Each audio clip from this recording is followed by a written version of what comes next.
Hey Shri Krishna. So today being Thursday, I'm going to post a very interesting video about Garuda. So have you ever wondered when you went to a Vishnu temple, you'll always see Garuda there, right? And Garuda is that eagle energy. And the same eagle energy where you see is also in Magha Nakshatra and Shravana Nakshatra. And there is a reason I'm also posting it today because of the power of Ashwini Nakshatra, where the Ashwini Kumaras use the wind energy, Garuda use the wind energy as well. So we'll talk a little bit about Garuda, the close connection with Lord Vishnu, right? And even Krishna uses Garuda as well in a way to kill Narakasura. Okay, and so this is very important. And whenever you go to a Vishnu temple, pray to Garuda, who will always be opposite to Vishnu. And again, not only his face but his legs, and you'll always see Vishnu. So we'll touch about Garuda in a little bit very high level, but with the key details, right? Who is Garuda, right? That is always a question one would like to know. So Garuda is today considered as the divine king of the birds, right? Plus, he is also the vehicle or the Vahana, the sacred divine vehicle of Lord Vishnu. Okay, he is known for strength, courage, devotion, motherly, so-called, I would say, loyalty towards the mother, right? Fighting for the mother. Okay, which is beautiful story for Garuda's birth, right? And his commitment towards helping the mother and loyalty, righteousness, and dharma. Okay, all right.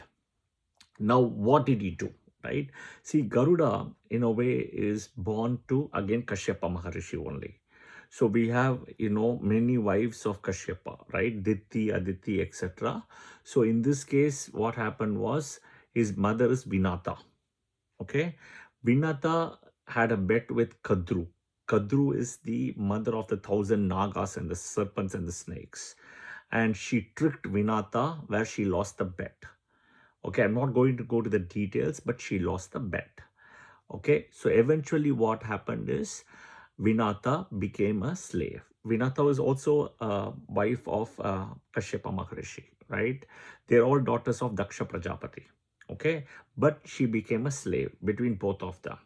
And in a way, if you see, Kadru used her tricks, right, and cheated in the bet. But Vinata got it to understand it later, but she said it's okay. So eventually, what happened, right? She went into the bet and lost the bet. So now she became a slave. Vinata became a slave to Kadru. Now Garuda was the child, right, and was born to free the mother from the egg. Okay, and eventually, because what happened is Vinata herself became a servant, not only a slave but also a servant, right, to Kadru. And she gave one condition: I will free you out from the slavery if you can bring me the nectar of immortality, which is in the Swargaloka, which is the Amrita Kalash. Okay, so eventually, what happens? Garuda, right, says, Mama, I cannot see you as a slave anymore. I am going to free you. Okay, and I'm going to get the Amrita Kalash. So the Amrita Kalash is nothing but a pot, okay, containing the Amrit, okay, which is the nectar of immortality. And it's a very divine nectar in a way, right? So anybody who drinks it will become immortal. So then what happens? Garuda goes to, the only aim for Garuda is to free his mother from slavery, right, and give independence. Nothing else Garuda cared for. Okay, so what happens is he starts going towards the sky, goes towards the Swargaloka. And as soon as you enter, there is Indra and the whole group of Indra, right? The entourage of Indra is there, and he has to fight everybody, and he doesn't care. He says, I'm only here for the nectar for my mother, not even for me. I don't even want it. And he defeats all the gods who's protecting the nectar, and he takes the Amrit. Okay, and his extraordinary strength and determination is unbelievable. And he defeats the ghost, and he takes a pot of the Amrit, and he starts flying back to meet his mother and both Kadru and Vinata to give the nectar so that his mother can be freed from the slavery. Okay, now what happens is, as he starts coming back, right? Garuda doesn't even touch the Amrit, okay? Because it is not about his personal thing that he wants that Amrit, right?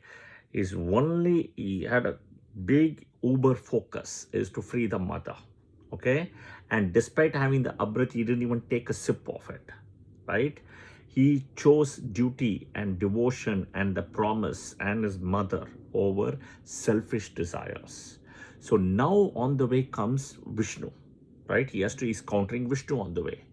And Vishnu sees it. Garuda bows down to Vishnu and, has the nectar in the hand, and Vishnu knows what and all happened. Okay. So then what happened is, Garuda, then there is a discussion between Garuda and Vishnu. So then what happens? Vishnu is so happy with Garuda. He blesses Garuda with immortality without having the nectar, because he is having the nectar in the hand for his mother, right? And he's not even touching it. Vishnu knows that and blesses Garuda, okay, for his,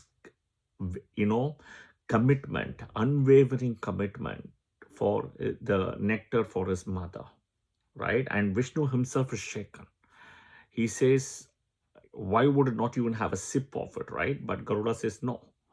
So he blesses. So Garuda is blessed by Vishnu for being immortal, okay, without having the nectar. Imagine the whole Samudra Mantha story happens where the Samudra is churned for the nectar, the Devas, Asuras, and everybody, right? Here, again, no, that same nectar was in the Swargaloka, which was taken the excess. That is what was brought in by Garuda, right? And Vishnu blesses eventually. And then Vishnu says, I am so much devoted by your determination, dedication, and your unwavering commitment to help your mother that I want, I'm going to make you as a divine vehicle of myself, and you're going to be my side. And Garuda is also blessed in a way in that. And also the fact is that, Garuda guesses, Garuda, rather gets the power of immortality without having the nectar. So he goes back to the mother, right? Gives the promised immortality nectar, right? To Vinata so that she can give it to Kadru, and eventually Kadru can have it. And and eventually release her from the so-called bondage of slavery here. Okay? And not a servant anymore. And then Garuda goes back and joins Vishnu, right? It's an amazing story to every human who takes care of his mother, right? There is always Vishnu's protection. To anybody and everybody who loves the mother, who takes care of the mother, who is with the mother, like the Garuda, right? Vishnu will always be there because mothers are extremely important. This is the fact, right? So this is kind of moon entering Ashwini Nakshatra and recognizing not only the wind energy, but the support of Garuda and, the commitment towards the mothers, which is very important. Yeah. So again, when you go to a Vishnu temple, make sure to pray to Garuda, right? Even if your mother is sick, mother health issues, or if you remember your mother, think of Garuda. Okay. For what Garuda has done is unbelievable. Okay. This is what every human has to learn. Every Hindu has to learn this story. And this is not mythology. This is a real story. Okay. So there is a truth in so-called people have kind of put a so-called, window or a screen to say it's mythology. It's not. It's the truth in the story. Okay. So please be aware of it. Think about your mother. Think about how you can be a Garuda for your mother. Think about how Garuda is so important. And the next time when you visit the temple, right, pray to Garuda, and the simplest shloka is Om Garudaya Namaha. Om Garudaya Namaha. Okay. And of course, Garuda loves his mother so much. Okay. Garuda loves his mother so much. So you always want to think about Garuda's mother as well. Okay. So this is so very important in a way, right? So the father is again Kashyapa Maharishi, right? So Om Kashyapaya Namaha. And then the mother is Vinata. Om Vinataya Namaha. Okay. Kashyapa Maharishi Vinata. Okay, so remember this. Whenever you have anything with the mother, please pray to Garuda and Vinata as well, and Kashyapa Maharishi. As well as when you go to a Vishnu temple, please think about praying to Garuda as well. Om Kashyapaya Namaha, Om Vinataya Namaha, Om Garudaya Namaha. Jai Shri Krishna. Thank you.